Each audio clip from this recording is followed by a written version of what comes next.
Saya ke Pak Nuryanto, Kepala Badan Keuangan Kota Gorontalo, mantan inspektur juga. Baik, terima kasih Bapak Ibu sekalian. Assalamualaikum warahmatullahi wabarakatuh. Waalaikumsalam. Yang saya hormati guru kami Pak Syafruddin Mosi, mantan Tortama BPK, bagi narasumber juga. Saya hormati rekan-rekan narasumber, yang saya hormati anggota DPRD Provinsi Gorontalo Pak Haji Adan Dambea, saya hormati Presiden Forum Demokrasi Gorontalo sebagai tuan rumah lah seperti itu, Bapak Ibu dari akademisi, Bapak dari LSM dan sebagainya. Mohon maaf saya tidak sebutkan satu persatu karena masalah waktu.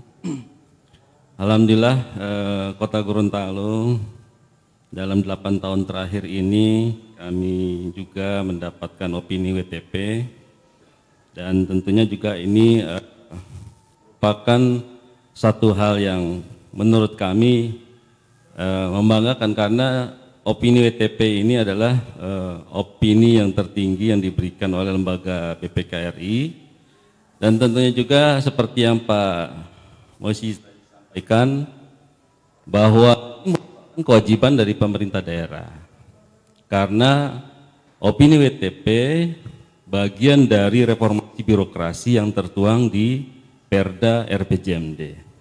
Target kita seperti itu. Jadi karena sudah merupakan RPJMD, tentunya ini menjadi satu hal yang menjadi kewajiban buat kami untuk meraih itu. Memang ini merupakan opini yang sifatnya beda dengan korupsi. Apakah ada jaminan korupsi? Ya tentunya tadi yang sampaikan Pak Mosi ya benar bahwa itu tidak ada jaminan. Tetap kita harus bisa membedakan pengertian daripada opini dan juga pengertian dari korupsi. Saya puluhan tahun menjadi auditor di BPKP, tentunya saya bisa membedakan mana opini, mana dengan korupsi. Opini adalah satu hal yang diberikan oleh akuntan dalam hal ini lembaga BPK, yang tentunya ada syarat-syarat yang harus dipenuhi. Tadi Pak Mosi sampaikan sesuai dengan standar akuntansi pemerintahan, sistem pengendalian internnya, ketaatan terhadap perundang-undangan, dan juga full disclosure atau kecukupan dalam pengungkapkan. Kalau 4 hal ini terpenuhi dan apabila ada temuan-temuan juga, ya saya rasa semua daerah yang WTP pasti ada temuan. Tetapi kadar daripada temuan itu masih di bawah batas toleransi. BPK membuat satu standar pemeriksaan keuangan negara, dia menetapkan batas toleransi mana yang boleh melebihi, mana yang tidak. Nah tentunya itu adalah rahasia dari BPK, karena mereka punya standar dan kami di Pemda tidak mengetahui batasan toleransi yang diberikan seperti itu.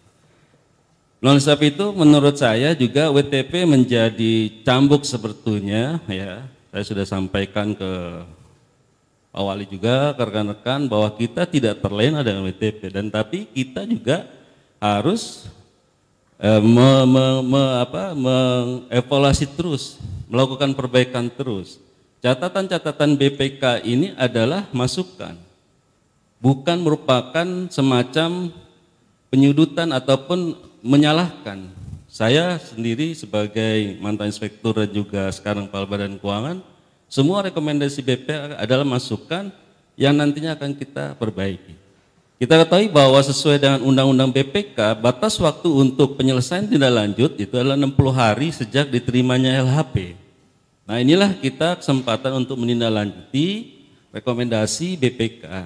Oleh sebab itu kami rasa antara korupsi dan WTP tidak. Sedangkan korupsi sendiri, saya bukan orang hukum, saya adalah akuntan. Yang saya tahu adalah ada unsur-unsur yang harus dipenuhi. Salah satunya adalah unsur adanya kerugian keuangan negara, seperti itu. WTP sendiri tidak bicara tentang itu. WTP hanya masalah kesesuaian tadi, SAP, pengendalian intern, ketaatan, kemudian full disclosure atau kecukupan pengungkapan. Nah Bapak Ibu sekalian, tentunya bagaimana akuntabilitas dari laporan keuangan kita. Nah, setelah di LHP ini diterima oleh Pemda, tentunya nanti kita akan melakukan yang disebut dengan pembahasan dengan DPRD.